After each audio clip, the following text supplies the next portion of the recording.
오늘 주일 예배에 나오신 여러분들을 주의 이름 환영하고 축복합니다. 우리 옆 사람과 한 분 더 인사하고 말씀드렸으면 좋겠습니다. 손을 꼭 잡고 인사합니다. 당신의 믿음은 자라고 있습니다. 다시 한 번 더 앞뒤 사람에게 인사합니다. 많이 자랐습니다. 아멘. 예, 어떻게 자라는지 몰라도 일단 많이 자랐다고 이야기해놓고 예, 분명히 하나님께서 우리에게 믿음이 자라게 하실 줄로 믿습니다. 1999년 4월에 미국 컬럼바인 고교에서 총기 난사 사고가 있었습니다. 범인은 그 학교 졸업반이었던 에릭이라는 학생과 딜런 클리볼더라는 두 학생이 범인이었습니다.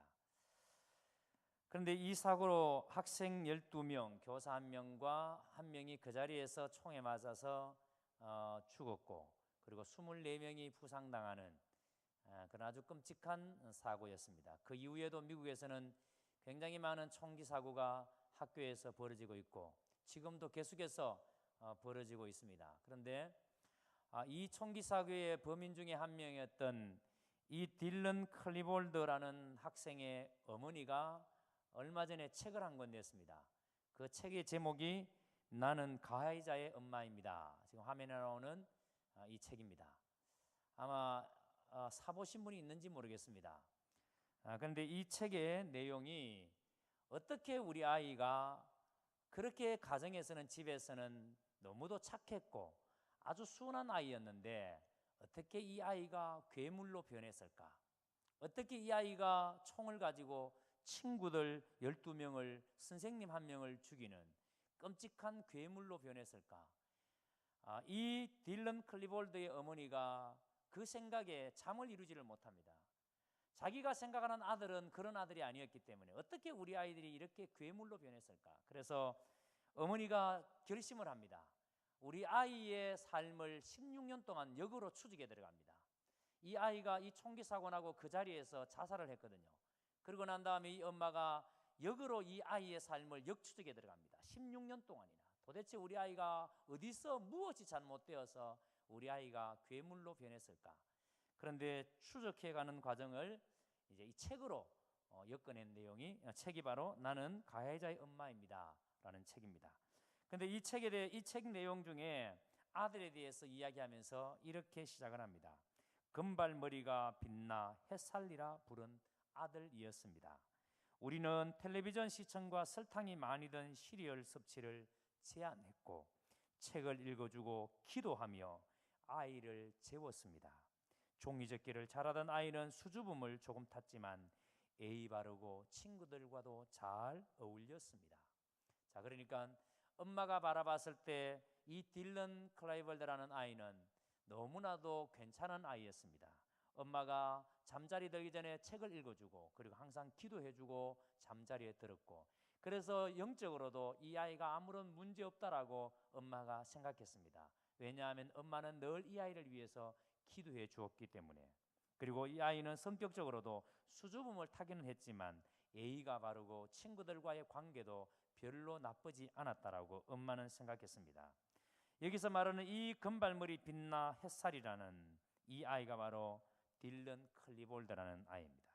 콜롬비아 고교 졸업반이었던 이 아이가 그해 졸업하던 그 해에 바로 학생 12명과 교사 1명을 총으로 죽이고 그리고 24명을 다치게 하는 그 사건. 그래서 엄마는 이 사건은 있고 난 이후에 이제 자기 아들의 딜런의 삶을 16년 동안 역추적해 가면서 도대체 우리 아이가 어디서 잘못돼서 어떻게 잘못되어서 이런 괴물이 되었는가를 찾아갑니다. 그런데 이렇게 아이의 삶을 역추적해가는 과정에서 이 엄마가 너무나도 퍼즐 하나하나가 맞춰질 때 이래서 우리 아이가 이런 괴물이 되었구나, 이런 과정 때문에 우리 아이가 이렇게 괴물이 되어갔구나, 이것이 퍼즐이 맞춰질 때마다 엄마의 마음은 찢어진 듯 아픈 고통을 느꼈습니다. 그럼에도 불구하고 이 엄마는 계속해서 이 아이를 역추적에 들어가는 과정에서 딜런의 어머니가 마주한 건 평소에 자기가 알고 있었던 딜런의 모습과 전혀 다른, 평소에 집에서 보여줬던 아들의 모습과는 전혀 다른 아이의 모습을 이 어머니가 발견하게 되었습니다. 딜런은 이미 천년 항우울제를 복용하고 있었습니다. 그러니까 이미 청소년임에도 마약을 하고 있었고 이미 여러분 술도 가까이 하고 있는 아이였습니다. 분명히 딜런은 가정에서는 별 문제 없어 보였지만 이미 이 아이는 학교 생활에서는 이미 여러분 넘지 말아야 될 선들을 너무 많이 넘고 있었던 것입니다. 딜런의 일기장에는 죽기 2년 전부터 우울감으로 자살衝動을 느낀다는 많은 표현들이 딜런의 일기장에 이미 기록되어져 있었습니다. 학교에서는 호모라고 놀림을 받았고 때때로 아이들로부터 맞기도 했다는 겁니다. 그래서 이 딜런의 어머니가, 딜런의 부모님은 좋은 부모라면 마땅히 아이들이 어떤 상황인지 잘 알지요 라는 이 힐책을 수많은 사람들로부터 많이 들었습니다. 어떻게 당신이 부모이면서 아이들이 이 지경이 될 때까지 당신은 몰랐습니까? 당신이 진짜 좋은 부모라면 아이가 이 지경이 될 때까지 당신은 분명히 알았을 것입니다. 많은 사람들이 이렇게 힐책할 때에 이 딜런의 부모는 아무 말도 하지를 못했습니다. 왜냐하면 이 부모는 딜런이 너무도 괜찮은 아이라고, 괜찮은 내 아들이라고 생각했고 가정에서는 별 문제 없이 아이가 생활했기 때문입니다. 가끔씩 딜런이 집에 왔을 때에 마음이 우울하다는 언뜻 뜻을 내비치긴 했지만 딜런의 부모는 그것을 잘 해석해 내지를 못했을 뿐입니다. 여러분, 우리도 그렇지 않습니까? 아이들이 집에 와서 가끔씩 힘들다고 말할 때에 우리는 종종 무엇이 힘든지, 야 요즘에 안 힘든 애 어디 있어? 다 힘들게 살아. 우리는 그렇게 아이들에게 그냥 면박을 주고 끝내버릴 때가 많습니다. 아이들의 마음을 읽어내지 못할 때가 참 많습니다. 그런데 이 딜런의 부모가 나중에 안 사실은 아이들은 부모에게 고통을 철저하게 감춘다는 사실입니다. 전문가들의 얘기를 들어보니까 아이들은 자신의 고통을 절대 부모에게 솔직하게 정직하게 드러내지 않는다. 특별히 똑똑한 아이일수록, 지혜로운 아이일수록 점점 더 자기를 감춘다라고. 그러니까 이 딜런의 아이는 다른 사람에게, 이 부모에게 자기의 고통스러운 것을 감추었습니다. 드러내지 않았습니다. 딜런은 친구들에게는 사건의 단서를 일부 흘리기도 했다고 합니다. 권총을 사려고 한 사실도 친구는 알고 있었다고 합니다. 어느 날 딜런의 부모는 바로 이 딜런과 함께 이 학교에서 총기 사고를 냈던 공범이었던 사이코패스 성향의 친구 에릭이 자기 집에 놀러 왔을 때에 이 아들과 딜런과 함께 축구 경기를 보고 있는데 자기가 좋아하는 축구팀이 졌다고 딜런에게 무지무지하게 화를 내면서 미친 듯이 딜런과 싸우는 모습을 보면서도 딜런의 부모는 그때 이 두 아이를 무자비하게 갈라놓지 않은 것을 후회한다. 무자비하게 이 두 사이를 갈라놓지 않는 것을 후회한다. 그렇게 하면서 책에 이렇게 기록합니다. 아이의 친구 관계에 세밀하게 주목하십시오. 아이의 친구 관계를 세밀하게 주목하십시오. 그렇게 그 책에서 신신당부하고 있습니다. 그러면서 이 딜런의 어머니는 이 책에서 이렇게 고백합니다. 내 삶에서 가장 후회하는 것은 딜런에게 머리의 생각을 건강하게 하고 건강한 삶을 딜런에게 가르치지 못한 것을 나는 가장 크게 후회합니다. 이 말은 딜런의 어머니가 딜런에게 좋은 사람이 되어야 한다, 네가 좋은 신앙의 사람이 되어야 한다 말은 했습니다. 그리고 그를 위해서 기도하는 일은 결리하지 않았습니다. 그러나 이 아이가 진짜 예수님을 마음에 영접하고 사는 아이인지, 이 아이가 진짜 머리에 생각이 예수님의 지배 아래 있는 아이인지를 생각해 보지 않았다는 겁니다. 그냥 말로서는 아이에게 관심 있는 것처럼, 아이가 예수를 잘 믿어야 되는 것처럼, 아이가 좋은 신앙의 사람이 되어야 되는 것처럼 그렇게 립서비스는 했지만 이 아이가 진짜 예수님의 인격을 닮은 아이인지, 이 아이가 진짜 예수님과 함께 동행하는 아이인지에 대해서는 이 딜런의 부모는 관심을 가지지 못했다는 겁니다. 그리고 그것을 가장 후회한다라고 그렇게 고백했습니다. 여러분, 오늘 우리 자신을 한번 돌아볼까요? 우리가 아이들에게 공부 잘해야 된다, 네가 지금 열심히 해야 남들보다 더 성공하고, 네가 지금 열심히 공부해야 남들보다 더 좋은 자리를 차지할 수 있다, 네가 지금 열심히 해야 돈을 많이 벌 수 있고, 네가 지금 열심히 해야 많은 사람들을 거느릴 수 있다. 우리는 사회적인 성공을 아이들에게 주지합니다. 가르칩니다. 그러면서 열심히 하지 않을 때에 아이들이 열심히 하라고 몰아세웁니다. 그리고 우리는 가끔씩 아이들에게 신앙생활을 잘해야 한다고, 너 주일 꼭 지켜야 해, 너 교회 꼭 나와야 해, 너 예배 잘 들어야 해 하고 우리는 얘기를 하기도 합니다. 그리고 아이가 잠자리 들 때 그 아이를 위해서 기도를 해 주기도 합니다. 그런데 진정으로 여러분 한번 생각해 보십시오. 우리 아이가, 내 사랑하는 아들이, 내 사랑하는 딸이 예수님을 인격적으로 만난 아이인가? 그리고 우리 아이가 예수님과 동행하는 삶을 살고 있는가? 과연 우리 아이가 열심히 이렇게 공부를 하는데, 사회적으로 성공을 했는데 우리 아이 속에 예수님은 계시는가? 내 자녀가 영적으로 정말 주님과 바른 관계를 맺고 살고 있는가?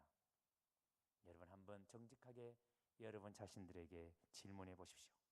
그리고 오늘 이 시간 여러분에게도, 나도 과연 나는 예수님을 인격적으로 만난 사람이 맞는가? 내가 예수님을 인격적으로 만난 사람이라면 무엇을 가지고 내가 예수님을 인격적으로 만났다라고 말할 수 있는가? 내가 주일날 교회 오는 것 때문에 내가 예수님을 인격적으로 만난 사람이라고, 내가 기도 생활을 잘하기 때문에 내가 예수님을 인격적으로 만난 사람이라고, 과연 나는 무엇을 가지고 예수님을 인격적으로 만났고 예수님이 내 삶의 주인이십니다, 나는 주님의 백성입니다 라고 말할 수 있는가? 라고 증거할 수 있는가? 여러분 스스로에게 질문해 보시기를 바랍니다. 그래서 저는 오늘 예수님에 대한 얘기들을 어제 지난주에 이어서 계속해서 이어서 좀 말씀을 드리려고 합니다. 오늘 말씀은 여러분들이 지금까지 살아오시면서 신앙생활 하신 분들은 수십 번 수천 번 들었던 그런 말씀입니다. 복음의 엑기스, 복음의 핵심적인 말씀입니다. 그런데 오늘 이 말씀을 다시 전하는 것은 여전히 우리 가운데는 이 말씀을 통해서 예수님을 만나야 할 분들이 계시고, 우리는 이 말씀을 통해서 우리의 믿음이 자라야 할 분이 계시고, 예수님과 더 깊은 인격적인 관계를 맺어야 할 분들이 있기 때문에 오늘 이 말씀을 여러분들에게 전하기를 원합니다. 자, 오늘 본문을 다시 한번 보시기 바랍니다. 하나님의 아들 예수 그리스도의 복음의 시작이라. 우리 큰 소리로 같이 한번 읽어봤으면 좋겠습니다. 큰 소리 같이 한번 읽겠습니다. 시작. 자, 다시 한번 읽을까요? 시작. 자, 여기 보시면 예수 그리스도는 누구의 아들이라고요? 하나님의 아들이라고요. 그런데 하나님의 아들 예수 그리스도의 뭐가 시작이라고요? 복음의 시작이라, 이렇게 말씀을 합니다. 자, 여러분 오늘 마가가 이 말씀을 기록하면서 복음서에 제일 먼저 기록된 말씀이 하나님의 아들 예수 그리스도의 복음의 시작이라 라는 말씀으로 복음서가 시작을 합니다. 여러분 왜 이 복음서의 이 마가의 고백이 중요한가를 우리가 알 필요가 있습니다. 자, 여러분 우리가 복음서를 읽을 때에 복음서에 제일 먼저 나오는 게 마태복음이 제일 먼저 나와요. 그렇죠? 마태, 마가, 누가, 요한복음, 이게 사복음서라 그럽니다. 자, 그런데 이제 우리가 생각할 때에 마태복음이 제일 먼저 나오니까 마태복음이 제일 먼저 기록되었을 것이라고 우리가 생각을 하지만, 실제로는 마태복음이 제일 먼저 기록된 것이 아니라 복음서 중에 제일 먼저 기록된 것은 마가복음이 제일 먼저 기록이 되었습니다. 자, 그러니까 마태복음이 제일 먼저 나오긴 하지만 기록은 뭐가 먼저 기록됐다? 마가복음이 먼저 기록됐다. 근데 여러분 마태복음을 자세히 읽어보시면은 마가복음과 중복되는 거, 그러니까 마가복음에 나오는 내용이 마태복음에 나오는 내용이 몇 퍼센트 되는가 하면은 무려 90%가 차지합니다. 그러니까 마태복음의 내용과 마가복음의 내용은 90%가 같은 내용입니다. 그리고 요한복음의 내용은 40%가 마가복음의 내용과 같은 내용입니다. 자, 그러니까 이 말은 마태가 요한이 이 복음서를 기록할 때에 무엇을 참고했다? 무엇을 봤다? 마가복음을 봤다. 요즘 말로 하면은 표절 아니면 뭐 짜깁기 이런 나쁜 용어가 아니고, 그런데 마가복음이 먼저 기록되어지고 마태와 요한이 복음서를 기록할 때에 이 마가복음의 말씀을 90% 인용하고 40%를 인용해서 기록했다는 겁니다. 그러니까 마가복음의 말씀이 얼마나 중요한가, 특히 여러분 마가복음을 시작한 복음서를 열고 있는 첫 말씀이 얼마나 중요한가, 하나님의 아들 예수 그리스도의 복음의 시작이라는 이 말씀이 얼마나 중요한가를 우리는 알아야 합니다.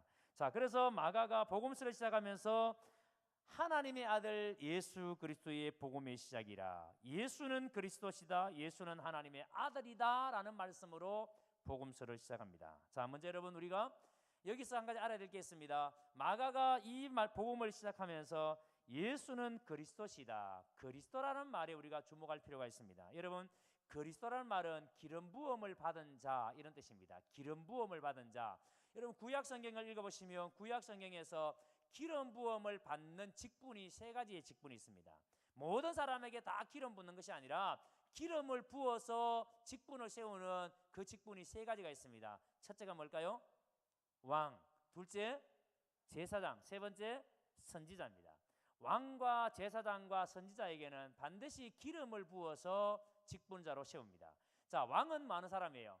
통치하는 사람, 나라를 다스리는 사람이에요. 그러니까 왕권을 하나님께서 위임해 주시는데, 왕권을 위임해 줄 때 하나님께서 그에게 기름을 부어서 왕권을 위임해 주십니다. 그래서 여러분, 다윗은 사울에게 도망을 갈 때도 사울을 죽일 수 있는 기회가 여러 번 있었음에도 불구하고 다윗은 사울에게 손끝 하나 상하지 않게 합니다. 뭐라고 말하면서? 하나님의 기름 부음 받은 자를 내가 어찌 해할 수 있느냐. 다윗은 하나님의 기름 부음 받은 자를 해할 수 없다라고 여러 번 기회가 있었음에도 불구하고 다윗은 사울을 해하지 않습니다. 왕이기 때문에, 하나님이 그에게 기름 부었기 때문에.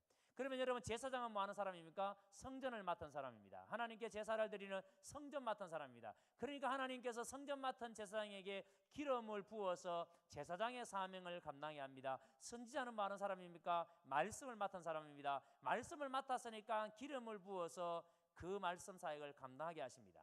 자, 그러니까 여러분, 이 왕과 제사장과 선지자에게는 이 세 사람의 직분에는 하나님이 기름을 부어서 세우셨는데, 그런데 예수님께서 그리스도라는 말은, 기름 부음 받은 자라는 말은 예수님에게 바로 이 왕적 권위와 제사장적 권위와 선지자적 권위가 예수님에게 다 있는 이 삼중직이 예수님이 다 가지신 분으로 오셨다, 그런 의미입니다. 예수님이 이 삼중직을 다 가지신 분으로. 그런데 더 중요한 것은 우리가 눈여겨봐야 될 게, 여러분, 이 삼중직이 베드로가 뭐라고 고백하는가 하면은 베드로전서 2장 9절에서 10절을 우리 화면을 한번 봤으면 좋겠습니다. 자, 같이 읽습니다. 시작.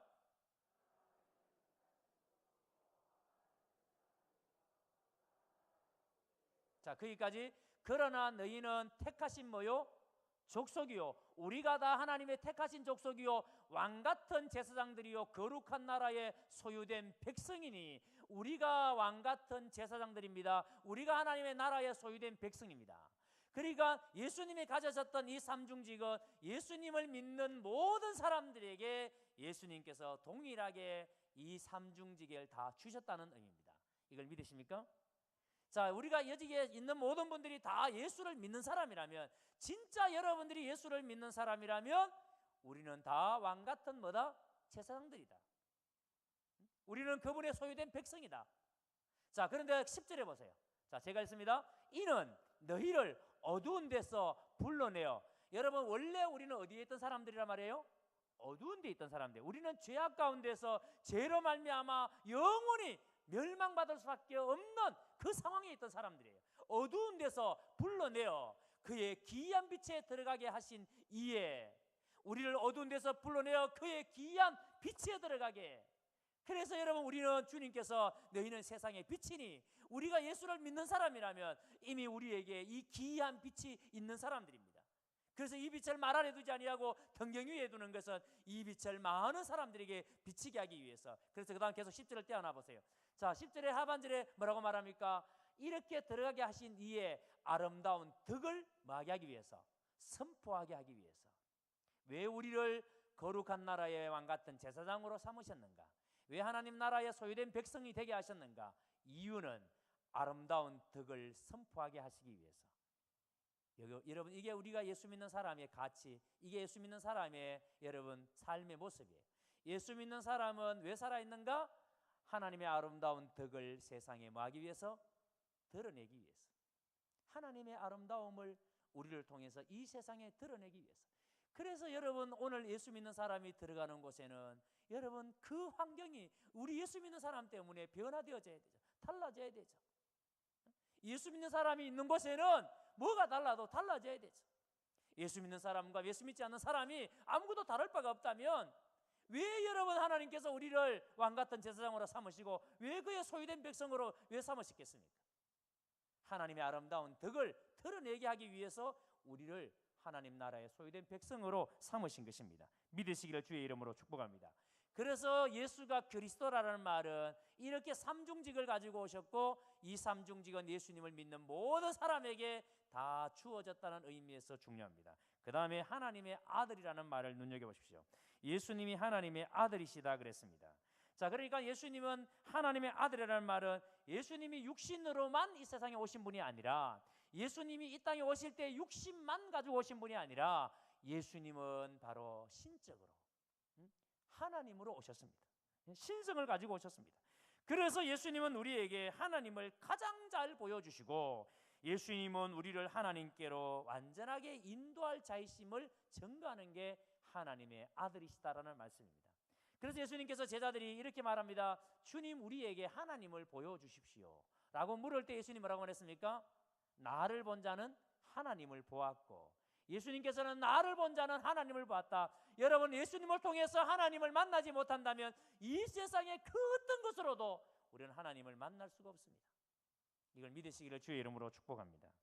그래서 예수님은 하나님을 가장 잘 보여주시는 분이다. 그리고 그래서 1장 11절에 보세요. 1장 11절에 여러분, 예수님이 하나님의 아들이라는 사실을 성부께서 증언하십니다. 성부께서 그것을 확인시키십니다. 하늘로부터 소리가 나기를 너는 내 사랑하는 아들이라 내가 너를 기뻐하노라 하시니라. 성부께서 예수님이 나의 아들이라고, 성부의 아들이라고 성부께서 그것을 확인하십니다. 그리고 9장 7절로 가보십시오. 9장 7절에 마침 구름이 와서 그들을 덮으며 구름 속에서 소리가 나되 이는 내 사랑하는 아들이니 너희는 그의 말을 들으라 하는지라. 변화산에서 기도하던 베드로와 야고보와 요한이 그 변화산에서 성부의 음성을 듣습니다. 소리가 나되 이는 내 사랑하는 아들이니, 성부의 음성입니다. 성부께서 이 제자들에게 말씀하십니다.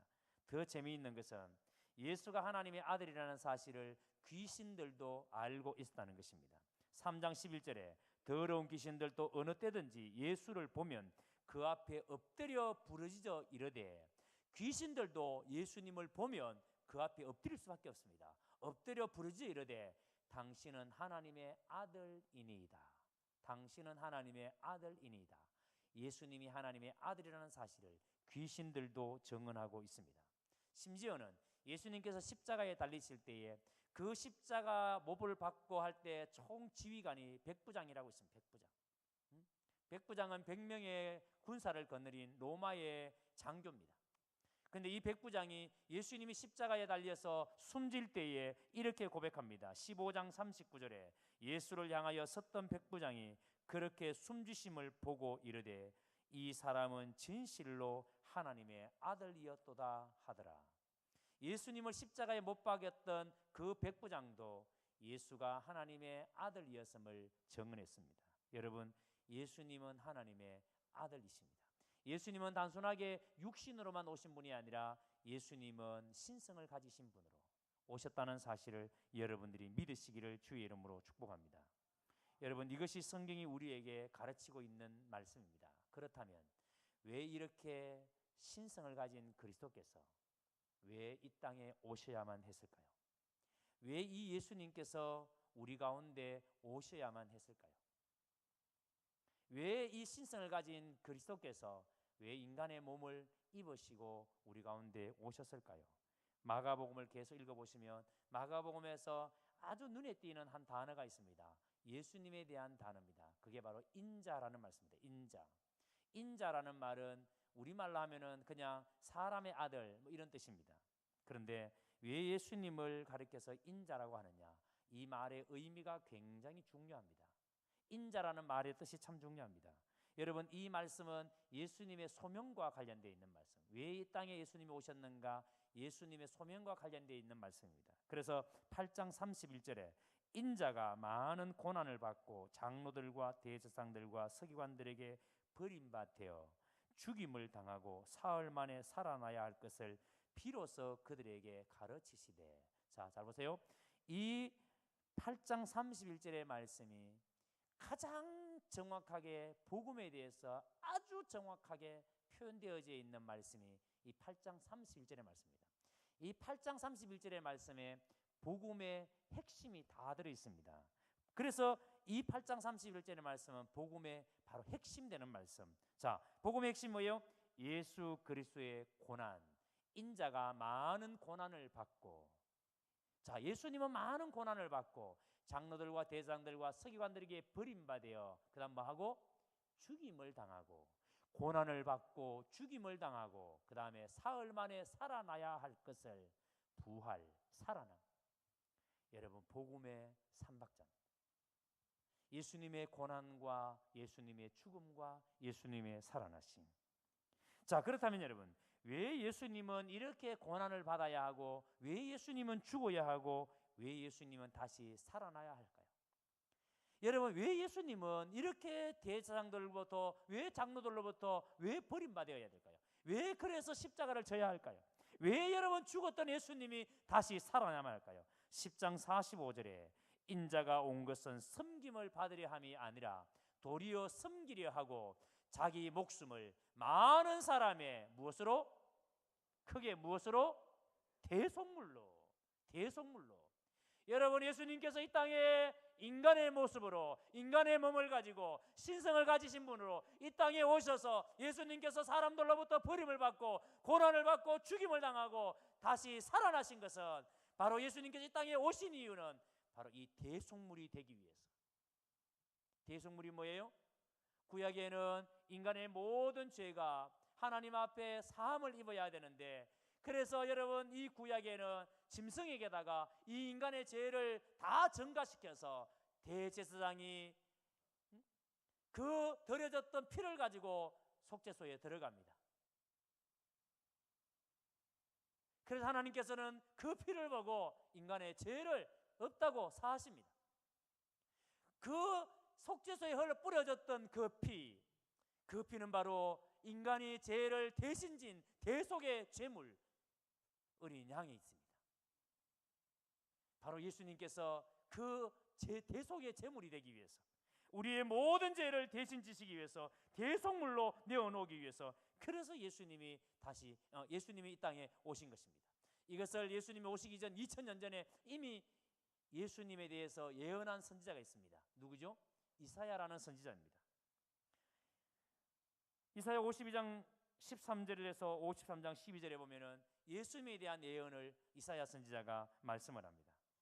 그런데 이 이사야 53장의 말씀은 앞에서 말씀드린 마가복음 8장 31절과 마가복음 10장 45절의 말씀이 바로 이 이사야 선지자의 말씀이 예언의 성취가 되는 말씀이에요. 마가는 바로 이 예수님이 이렇게 고난받는 종이 되셔서 대속의 제물이 되는 사명을 완수하셨다라고 마가는 기록합니다. 예수님이 이런 대속의 제물이 되셔서 당신이 바로 이 사명을 다 완성하셨다. 그게 예수님께서 십자가 위에서 다 이루었다. 이사야 53장 4절에 5절에 보세요. 그는 실로 우리의 질고를 지고 우리의 슬픔을 당하였거늘 우리는 생각하기를 그는 징벌을 받아 하나님께 맞으며 고난을 당한다 하였노라. 그가 찔림은 우리의 허물을 인하며 그가 상함은 우리의 죄악 때문이라. 그가 징계를 받음으로 우리가 평화를 누리고 그가 채찍에 맞음으로 우리가 나음을 받았더라. 여러분, 오늘 우리가 이렇게 주님 안에서 누리는 이 은혜, 우리가 주님 안에서 얻고 있는 이 평화, 바로 그가 찔리셨기 때문에, 그가 징벌을 받으셨기 때문에,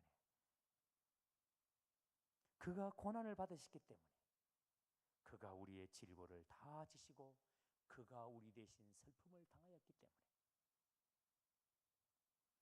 그런데 여러분, 사람들은 이렇게 말합니다. 그는 징벌을 받아 하나님께 맞으며, 그는 징벌을 받아 하나님께 맞으며. 여러분, 예수님께서 십자가에 달리실 때에 좌우편에 그 죄인들이 함께 달렸습니다. 강도들이. 그런데 한편 강도는 이렇게 예수님께 고백합니다. 우리는 죄가 있어 마땅히 이 십자가에 달려야 하지만 이분은 죄가 없으신 분인데 십자가를 지셨다라고. 그러면서 하는 말이, 주님, 당신의 나라에 임하실 때 나를 기억해 주십시오. 여러분, 한편 강도는 예수님이 죄가 없는 분이신데도 십자가에 달리셨다는 사실을 알았습니다. 그래서 그분을 향해서 주님의 나라에 임하실 때 나를 좀 기억해 주십시오. 그런데 다른 한편의 강도는 이렇게 말합니다. 저나 나나 십자가에 달린 거 보니까 저도 십자가에 달릴 만한 죄를 지었고, 여러분, 당시의 유대인들은 예수님이 십자가에 달리시는 것은 하나님께로부터 징벌을 받아서, 그래서 십자가에 달렸다라고, 하나님께 맞는다고 고난을 당한다고 생각했습니다. 그러나 우리가 주님을 만나고 보니까, 우리가 주님을 진심으로 만나고 보니까 그가 상함은 우리의 죄악 때문이고, 그가 찔림은 우리의 허물 때문이고, 여러분, 이것을 깨닫는 순간에, 여러분, 이것을 아는 순간에 어찌 여러분 우리가 주님 앞에서 함부로 여러분 나댈 수가 있겠습니까? 어떻게 우리가 이 세상 가운데서 우리 마음대로 함부로 살 수 있겠습니까? 그래서 1장 15절에 보세요. 이르시되 때가 찼고 하나님의 나라가 가까웠으니 회개하고 복음을 믿으라 하시더라. 회개하고 복음을 믿으라. 이것을 믿으라. 이런 예수님을 믿으라. 마가는 지금 이사야 선지자의 말씀을 인용해서 지금 하나님의 나라가 가까웠다. 지금 하나님의 나라가 가까웠다. 그래서 사람들이 메시아를 영접하도록 준비시키기 위해서 하나님은 세례 요한을 먼저 보내셔서 이 세례 요한을 통해서 회개의 복음을 선포하게 하시고 예수님을 믿게 하신다. 그리고 그 요한의 증언대로 회개의 세례를 베풀게 하셨고, 그런 요한의 증언대로 드디어 때가 찬 시각에 메시아이신 그리스도께서 이 땅에 오셨다는 겁니다. 그래서 마가는 우리가 하나님의 통치를 받는 하나님의 백성이 되기 위해서는 반드시 두 가지 선행 조건이 있다. 우리가 진짜 하나님의 백성, 하나님의 통치를 받기를 원한다면, 우리가 진짜 하나님 안에 있기를 원한다면, 우리가 하나님 안에 이 자유를 누리고 하나님 안에 이 평화를 누리고 하나님 안에서 이 놀라운 삶을 살기를 원한다면 두 가지가 반드시 선행되어야 된다. 하나는 회개하는 것이고 다른 하나는 복음을 믿는 것입니다. 회개하는 것과 복음을 믿는 것. 여러분, 우리가 예수님을 믿기 위해서는 나 자신과 지금까지 내가 붙들고 있던 우상을 그 자리에서 내가 돌이켜야 합니다. 내가 진짜 예수님을 만나기 위해서는, 내가 진짜 예수님을 믿는 사람이 되기 위해서는 내가 지금까지 내가 붙들고 있던 것, 그것을 놓아야 합니다. 내가 가던 길을 완전히 돌아서야 합니다. 회개는 가다가 잘못됐구나. 그래서 여러분, 회개는 잘못된 그 길을 완전히 돌아서는 거예요. 유턴하는 거예요. 잘못된 줄 알면서도 아이고 뭐 여기서 여기까지 왔는데 뭐로 가도 서울만 가면 되지. 그런데 절대 뭐로 가도 서울 못 가니까, 그래 가면 안 되니까, 이게 잘못됐구나 깨달아지면은 돌아서야죠. 그래서 회개는 돌아서는 겁니다. 삶의 방향을 바꾸는 겁니다. 이렇게 사는 게 아니구나. 내가 잘못 살았구나. 내가 지금 잘못 살고 있구나. 이거 알아졌으면 방향을 바꾸는 게 그게 회개입니다. 회개는 여러분 죄를 포기하는 것이 회개입니다. 회개는 거룩한 생활을 하게 하는 성령의 역사를 수용하는 게 회개입니다. 그렇기 때문에 참된 회개는 죄를 미워하는 마음의 변화와 함께 죄에서 떠나는 생활의 변화가 포함되어 있다는 사실을 여러분들이 아셔야 됩니다.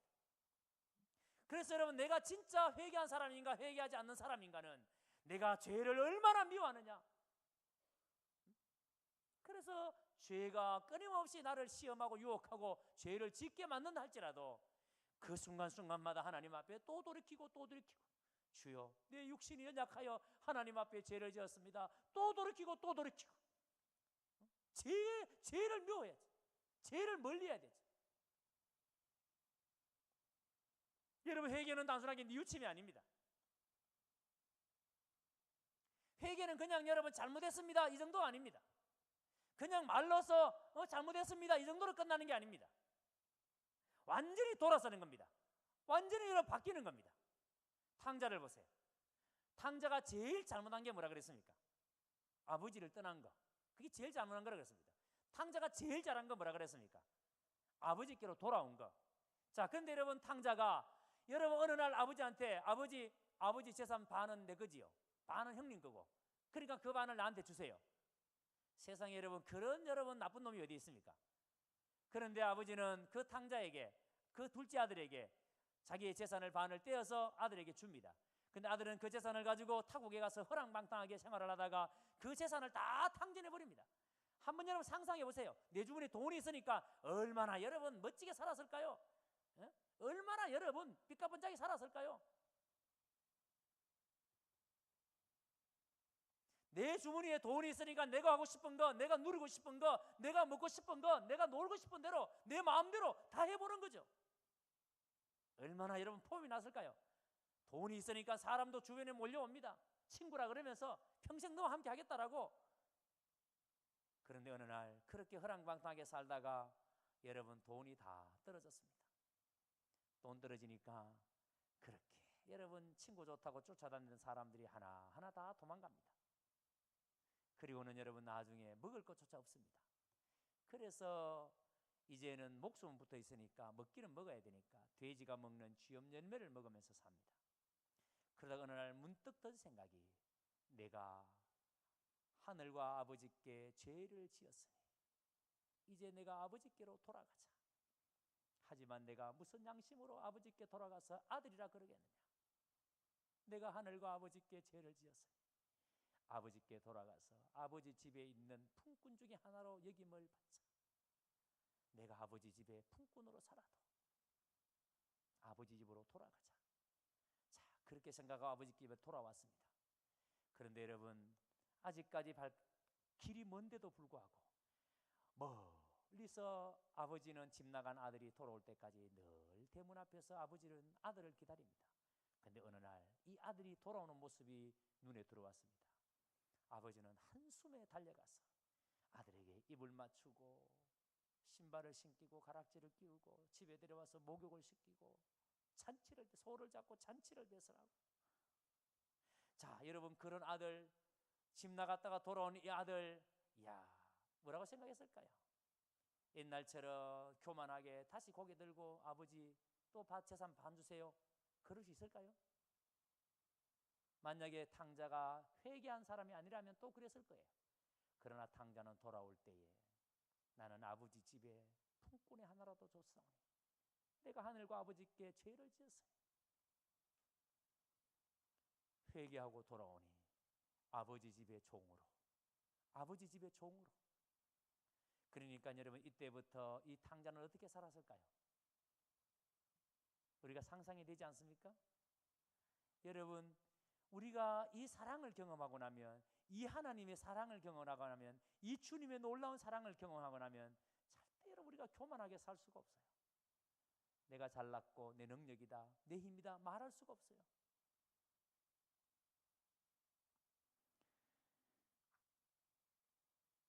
탕자가 진짜 잘한 일은 이렇게 아버지께로 돌아온 일입니다. 그래서 아버지의 사랑을 깨달으니까 도저히 이 탕자가 아버지의 아들이라고 일컬음을 받는 것을 자기가 말할 수가 없습니다. 그런데 여러분 이 사랑을 깨달은 바울은 뭐라고 고백합니까? 로마서 8장 35절에 누가 우리를 그리스도의 사랑에서 끊으리요. 이 주님의 사랑을 경험하고 나니까 바울이 지난날 그가 회방자요 핍박자였습니다. 그는 예수 믿는 사람을 잡아다가 죽이는데 가표를 던졌고 그 바울은 예수님을 너무나도 핍박했던 자였습니다. 그래서 다메섹 도상에서 예수님께서 부활하신 예수님께서 바울에게 나타나셔서 뭐라고 말했습니까? 사울아 사울아 미시니까 나는 네가 핍박하는 예수라.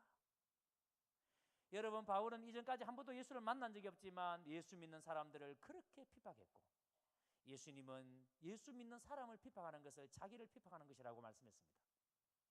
그래서 여러분 바울은 이 주님을 만나고 난 다음부터 이 주님에 대한 사랑이 얼마나 큰 것인지 누가 우리를 이 그리스도의 사랑에서 끊으리요. 환난이나 공고나 박해나 기근이나 적신이나 위험이나 칼이랴. 여러분 생각해 보세요. 바울은 지금 이 모든 것들을 경험한 사람이에요. 바울은 환난을 경험했고 공고를 경험했고 박해를 경험했고 기근을 경험했고 적신을 경험했고 위험, 칼을 경험했던 사람입니다. 바울은 전도 여행을 다니면서 강도의 위험과 배고픔과 추위와 얼마나 많은 고난을 겪었는지. 그런데 바울이 고백하는 것은 내가 살아가면서 내가 이런 아픔을 경험하지만, 내가 이런 어려움을 경험하지만, 내가 추위 때문에, 배고픔 때문에, 내가 강도의 위험 때문에, 파설의 위험 때문에 수없이 많은 고난을 당하지만, 내가 매를 맞았지만, 그러나 그리스도의 사랑에서 결코 나를 끊을 자가 없습니다. 결코 끊을 자가 없습니다. 주님의 사랑을 경험하고 나니까 이 세상에 그 어떤 것도 나를 그리스도의 사랑에서 끊을 것이 없다라고. 우리가 여러분 신앙생활 하면서 조금만 힘들면은 힘들다라고, 내가 교회 다녀봤는데 뭐 별거 없어, 그러면서 막 아이고 나 이제 막 교회 안 다닐래. 조금만 아프면 하나님 나 사랑하지 않는 것 같아. 조금만 뭐 좀 어려우면은 아이고 나는 뭐 안 되는 것 같아. 그런데 여러분, 하나님의 사랑을 경험하고 나니까, 우리 주님의 사랑을 경험하고 나니까 여러분, 그것이 아무것도 문제가 되지 않습니다. 이 모든 일에 우리를 사랑하시는 이로 말미암아 우리가 넉넉히 이기느니라. 바울은 하나님을 경험하고 나니까 환난을 이기고 공고를 이기고 박해를 이기고 위험을 이기고 기근을 이기고 칼을 이겨낼 수 있는, 그것도 넉넉히 이기는, 내가 확신하노니 사망이나 생명이나 천사들이나 권세자들이나 현재이나 장래일이나 능력이나 높음이나 깊음이나 다른 어떤 피조물이라도 우리를 우리 주 그리스도 예수 안에 있는 하나님의 사랑에서 끊을 수 없으리라. 이게 믿음이에요. 이게 하나님을 만난 하나님의 백성의 모습이에요. 이게 여러분 하나님의 소유된 백성의 삶의 모습이에요. 여러분 진짜 예수님을 믿는 사람입니까? 오늘 이 자리에 있는 우리가 진짜 예수님을 이렇게 여러분 영접한 사람이 맞습니까? 그렇다면 아무 걱정이 없습니다. 여러분이 가난해도, 여러분이 좀 여러분 사회적으로 성공하지 못한 것처럼 보여도, 여러분의 육신이 좀 아파도 아무런 문제가 없습니다. 왜요? 하나님의 사랑에서 끊을 자가 없기 때문입니다. 주님이 우리를 붙잡고 계시기 때문입니다. 그래서 여러분, 우리는 그리스도의 사랑으로 어떤 환경도 넉넉히 이길 수 있기 때문입니다. 그래서 여러분들 앞에 어떤 어려움의 문제가 있다면 그것 때문에 여러분 낙심하지 마십시오. 물러서지 마십시오. 사업하다가 힘드십니까? 직장생활이 어려우십니까? 여러분 혹시 여러분 병원 가니까 어떤 병이 있다라고, 그래서 여러분의 마음이 너무 고통스럽고 아프십니까? 물러서지 마십시오. 당당히 그 환경에 맞서십시오. 하나님은 넉넉히 이기게 하시는 분이십니다. 그 하나님의 사랑에서 끊을 수 있는 것은 이 세상에 아무것도 없습니다. 오늘 이 시간 여러분, 마가가 선포한 말씀은 하나님의 아들 예수 그리스도의 복음의 시작이라. 바로 하나님의 아들 예수 그리스도가 이 땅에 오신 것은 바로 여러분, 우리가 이 세상 가운데서 죄로 말미암아 눌려 있는 우리의 삶을 온전히 회복시키시고 하나님의 소유된 백성으로 바로 이 은혜를, 이 영광을 누리며 살게 하기 위해서 주님이 우리 가운데 오셨습니다. 이 주님을 여러분의 삶의 주인으로 영접하시기를 주의 이름으로 축원합니다.